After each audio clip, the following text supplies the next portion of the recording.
E ainda falando de eleições, as abstenções das pessoas que não foram votar no primeiro turno podem decidir a eleição no segundo turno, no dia 28 deste mês. São quase 30 milhões de eleitores que, por algum motivo, não compareceram às urnas. Votou domingo? Não. Votamos com consciência, sabendo o que estávamos fazendo. Eu votei em branco, nulo. Eu sou do Paraná, eu só justifiquei o voto.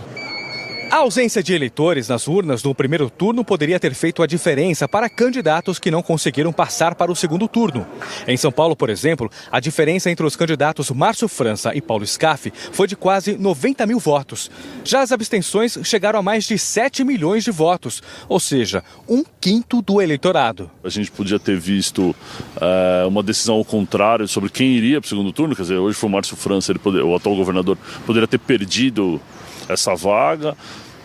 As eleições para o Senado em São Paulo também foram apertadas, também poderiam ter sido diferentes. Em Minas Gerais, por exemplo, também foi isso. Na disputa presidencial, o cenário foi bem parecido. Quase 30 milhões de eleitores deixaram de comparecer às urnas no último domingo. É a maior taxa dos últimos 20 anos. Se a abstenção fosse um candidato, por exemplo, ficaria à frente do terceiro colocado, Ciro Gomes, na disputa.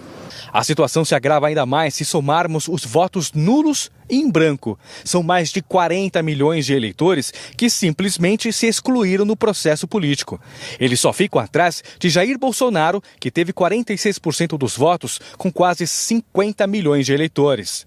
Esse cientista político da Universidade de São Paulo acredita que a descrença no sistema político é apenas um entre vários motivos para as pessoas deixarem de votar. Claro que uma parcela dessas pessoas estaria desanimada com a política, mas o desânimo também refletiu na escolha que ela fez por certos candidatos. Então, não é só isso. Tem problema de cadastro. É difícil olhar para o número e atribuir uma única razão ou a principal razão. Precisaria de um estudo mais aprofundado para saber por quê, né? 30 milhões de pessoas não votaram.